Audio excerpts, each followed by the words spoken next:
ابعد راسك.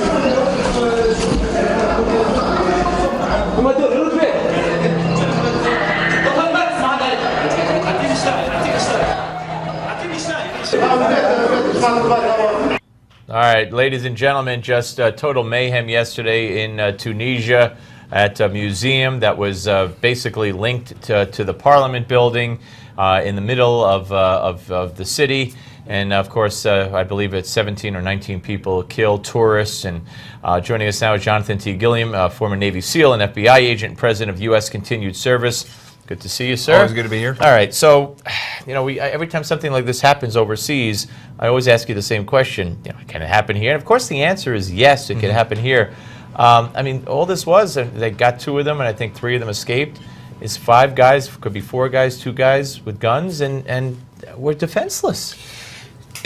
So everything you said there is exactly correct, and you got to remember one thing that they did, you know, perfectly again, is they picked a spot that wasn't even in the soft target. So, you know, you look at like a museum of natural history, you don't even have to hit that. You can hit where the buses are, where they're getting off that.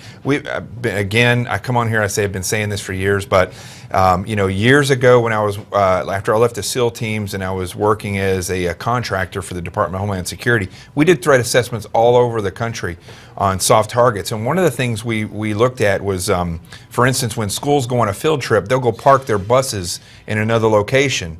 Then nobody secures those buses. They come back and pick up all these kids.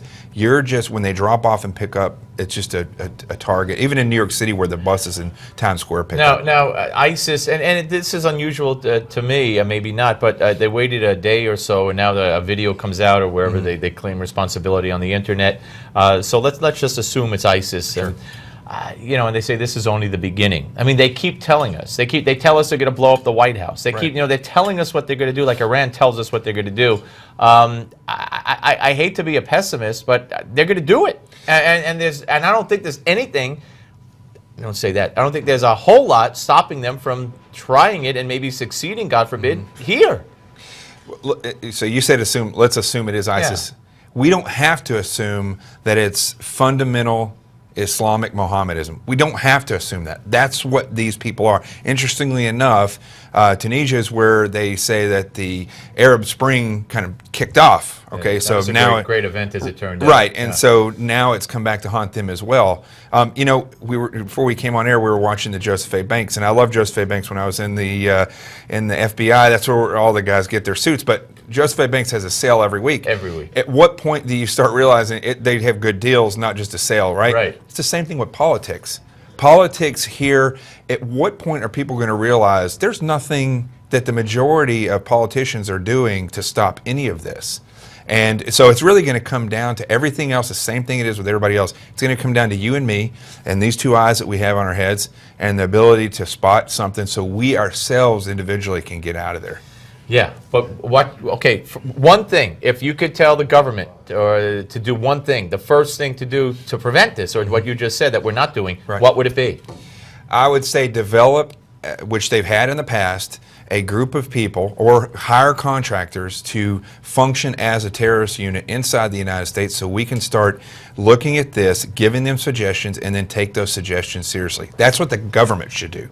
We don't hire outside contractors such as yourself. That's right, and create a team. We used to have a team called Red Cell that was a SEAL team. After SEAL Team 6 was created, they created a counter-terrorist team. I don't want to interrupt, but a team, just to be clear, a team such as yourself involved that would have the authority to kill people? No. Okay. Would have the authority to go around the country and looking at it as a terrorist would look at it and picking out the targets, picking out the vulnerabilities, the critical areas, critical times, and then making suggestions that need to be taken seriously. But you've done that in the past. I have done that, but there was no regulatory power, and the politicians did it as a favor to a lot of people. We need politicians to now start saying, you know, the beginnings or the ends of a football game, for instance, or of a baseball game at a major league facility is a big problem. We need to start to do something to counter that because that's where all these things are going to happen.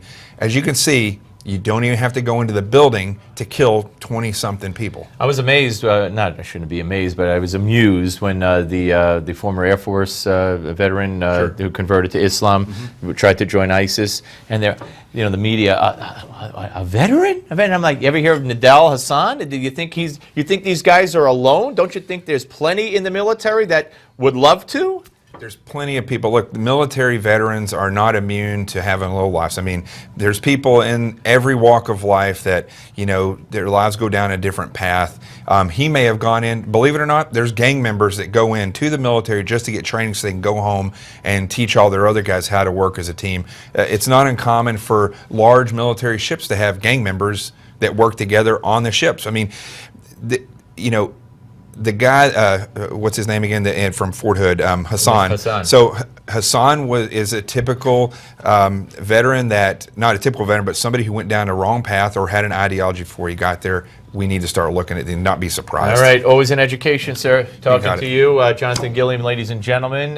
When we come back, we will be joined by the Malzberg panel, and it's I'll just tell you this, it's going to be exciting. They're always great, but this one's going to be exciting. So I'm going to ask a question, then I'm going to leave. But first, you probably know how to check your credit score, but do you know everything to look for on a credit report? That's a good one. I want you to stay tuned now for this Max to Money moment. It's coming up next on things to check on your credit report. Don't go away.